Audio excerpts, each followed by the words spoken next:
योगदान पोर्टल न्यूजमध्ये आपले स्वागत आहे। आज दिनांक 1/3/2025 रोजी रामलेक रोडवरील पत्रावळी कारखान्याला भीषण आग, 6 अग्निशमन गाड्या घटनास्थळी दाखल।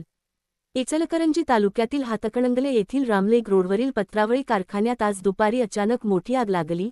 या आगीने काही क्षणातच रौद्ररूप धारण केले। अग्निशमन दलाच्या 6 गाड्या घटनास्थळी दाखल होऊन आग विझवण्यासाठी प्रयत्न सुरू आहेत।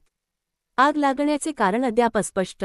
या भीषण आगीचे नेमके कारण अद्याप समजू शकलेले नाही। कारखान्यात मोठ्या प्रमाणावर कच्चा माल आणि जळणाऱ्या वस्तू असल्याने आगीने वेगाने पसरत संपूर्ण परिसर धुराने व्यापला आहे। नुकसान कोटींच्या घरात जाण्याची शक्यता। कारखान्यातील जळणाऱ्या सामग्रीमुळे मोठ्या प्रमाणावर वित्तीय नुकसान होण्याची शक्यता आहे। नुकसानाचे नेमके मूल्यमापन अद्याप केले जात आहे। स्थानीय प्रशासन आणि पोलिसांचा हस्तक्षेप। घटनास्थळी हातकणंगले पोलीस ठाण्याचे पोलीस उपनिरीक्षक पोवार साहेब आणि त्यांची टीम उपस्थित आहे। आग अपघाती आहे की घातपाताचा प्रकार, याचा तपास सुरू आहे। नागरिकांमध्ये भीतीचे वातावरण। या घटनेमुळे स्थानिक नागरिकांमध्ये भीतीचे वातावरण निर्माण झाले असून प्रशासनाने परिसर रिकामा करण्याचे आदेश दिले आहेत। अद्याप कोणतेही अधिकृत विधान प्रशासनाकडून करण्यात आलेले नाही। तपासानंतरच आगीचे नेमके कारण आणि पुढील कारवाई निश्चित केली जाईल।